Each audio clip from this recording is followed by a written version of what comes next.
Hey everyone, it's Lance from the Foyager. I was cooking some chopped onions because I was making some fried rice. Lance loves fried rice. This time around, I happened to look at the cooking spray's label and browse through the ingredients.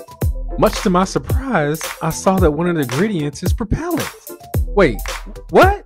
So I took to the internet, and in my research via browsing a few websites, I saw that the propellant in many cooking sprays could be anything from nitrous oxide, carbon dioxide, propane, butane, and isobutane. The way my imagination works, I immediately thought to myself, am I really putting propane in my food? I might as well use the propane from my Mr. Buddy heater then. It seems like the FDA has deemed it safe to consume in certain trace amounts. After all, my family has used it all my life. And look at me, I turned out okay. So I searched online for an alternative and came across the Misto Oil Sprayer. Let's take a look at it. The Misto Oil Sprayer is a reusable oil sprayer and mister bottle that allows you to use your favorite oils like olive oil, vegetable oil, and canola oil without using the chemicals and propellants in traditional cooking sprays. Also, I should point out that it's not recommended to use coconut oil due to its tendency to solidify. Here are the parts of the Misto Oil Sprayer: the cap, pump tube, valve slot, screw collar, spray mechanism, and bottle. Here's some quick points, so listen up. To make sure that the Misto Oil Sprayer operates properly, number 1, never fill the container more than halfway with oil. The remaining space is needed to make sure that there is sufficient air pressure to deliver the perfect spray consistency mist. Number 2, repump the cap if necessary if the spray strength weakens. Number 3, hold the bottle vertically at a maximum angle of 45 degrees while spraying. Number 4, loosen the screw collar when you're finished using the Misto Oil Sprayer. And number 5, store the Misto Oil Sprayer at room temperature. Never store in the refrigerator. Here are some directions for use. I would recommend cleaning it first, so I'll quickly show you how to clean it. First, clean the outside parts with a dish rag and soapy water. Then fill the bottle with hot tap water and add 1 drop of liquid dishwashing soap and shake it up a bit. Pump the cap about 10 to 15 times or until you feel some resistance, and then spray some mist into the sink.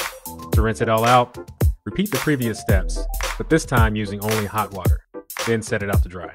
It's recommended by the manufacturer to clean the Misto every 6 to 8 weeks to ensure that oil will not build up in the sprayer. Now to use, just fill the bottle halfway with oil. And here in my example, the first one we'll use vegetable oil. Tighten the screw collar and pump the cap 10 to 15 times or until you feel some resistance. Remove the cap and then spray away. Demonstrations and comparisons. Let's see how regular cooking spray sprays on a paper towel.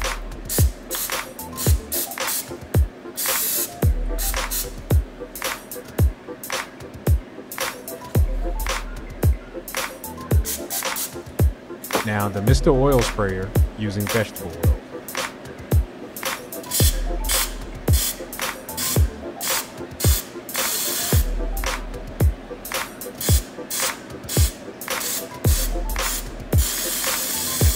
Now the Misto Oil Sprayer using olive oil.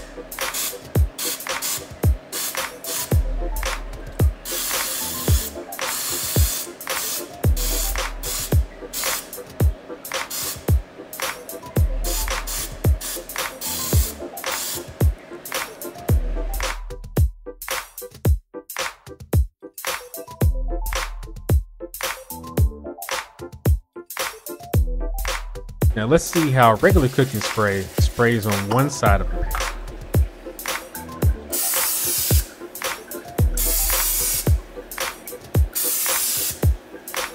And now let's see how the Misto Oil Sprayer sprays on the other side of the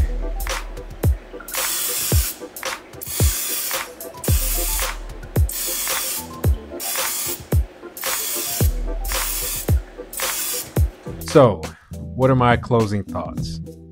The Misto Oil Sprayer performed pretty well for what it is. As far as some negative reviews on Amazon, some stated that it's a great concept but provided inconsistent misting results and gave an inconsistent stream of spray. It builds up product inside over time. So as a side note, I'll mention that it's very important that you should clean out your Misto Oil Sprayer at least every 6 to 8 weeks to rectify the problem. I would assume that maybe some of this wouldn't happen or be the case if there were regular cleanings. And as far as some positive reviews on Amazon, some stated that it does what it's expected to do It's easy to use, and it's a good alternative to aerosol cooking sprays. In my personal testings, it worked great. Every time I pressed the nozzle, a fine mist, similar in some ways to a regular cooking spray bottle, came out and was able to coat the pan as in my testing. I will mention that you should do short bursts of spraying because it puts out a fine mist, and sometimes I inhaled it. And I would say, so you should spray, as far as using the recommended small burst, get a little closer to the pan or the food that you're trying to coat. The bottle seems to hold about a cup of oil, so I was only putting about a maximum of a half a cup of oil in it. I would advise not to over pump the bottle for best performance, and don't expect it to have the same width of spray that a regular cooking spray bottle with aerosol using propellant would have. So in conclusion, I think that it is a good buy. It's affordable, easy to use, reusable, and allows you to keep those pesky propellants to the curb.